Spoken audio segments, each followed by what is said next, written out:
Selamat datang di HD Tekno, masih bersama saya Yudi. Kali ini kita ada di Monas, kita akan membahas, mengupas tuntas bagaimana cara membuat video hyperlapse bersama Kohar dari Koharo TV. Check it out!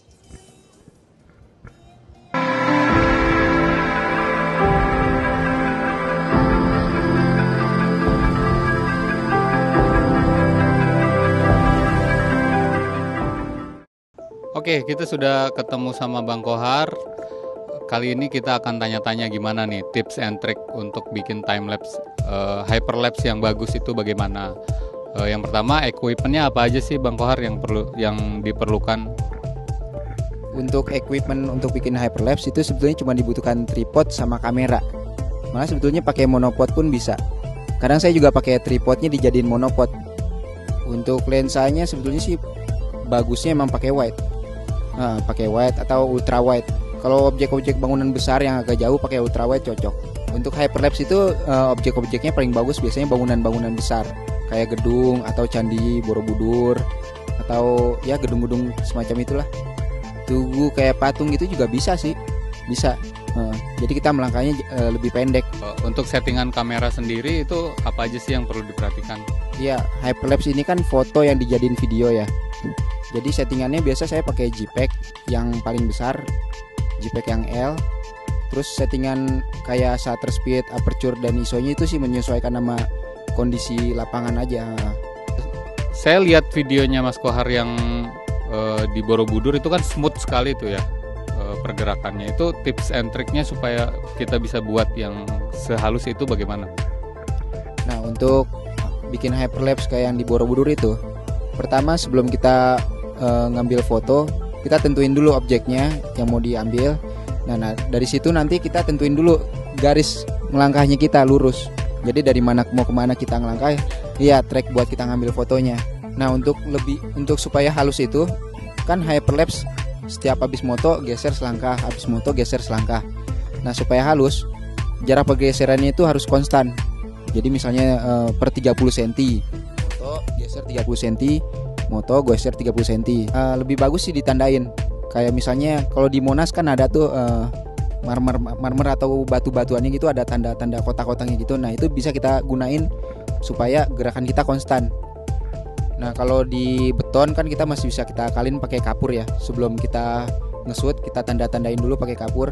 Nah, kalau di tanah saya sih pernah pakai triknya itu pakai kaki. Jadi kaki kita digunain panduan buat geser tripod kita gitu. Jadi panjang sepatu itu jadi panduan buat geser tripodnya, kan kaki itu sekitar 30 cm ya. Tips supaya framing kita itu tetap konstan itu gimana tuh? Nah, tipsnya kita pakai titik panduan. Jadi kalau yang di Borobudur itu saya pakai panduannya itu topnya Borobudur, paling atasnya Borobudur. Itu saya setiap mau nge-shoot zoom 10 kali ke topnya Borobudur dulu. Nah, jadi ada satu titik panduan buat supaya framing kita konstan. Ya, untuk intervalnya itu saya biasa sekitar 10 detik dan itu dikira-kira aja, nggak pasti banget sih. Karena 10 detik itu pergerakan awan udah cukup bagus. Nah, untuk outputnya pertama kita harus tahu dulu kita mau nge-shoot berapa detik.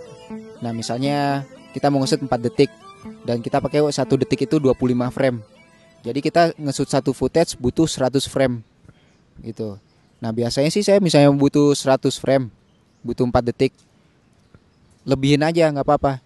Kita misalnya 125 atau 150. Karena supaya buat jaga-jaga lah gitu.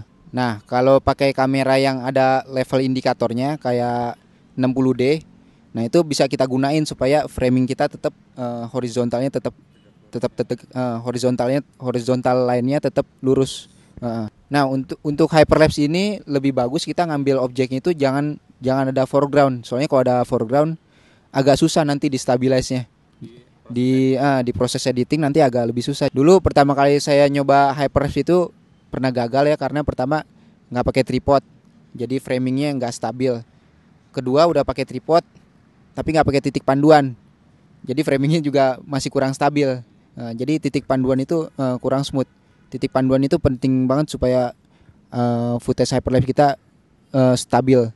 Nah, ketiga framing konsistensinya, jarak antara frame ke satu dan kedua. Nah, itu penting banget untuk dijaga supaya konstan. Misalnya 30 per 30 cm kameranya geser gitu.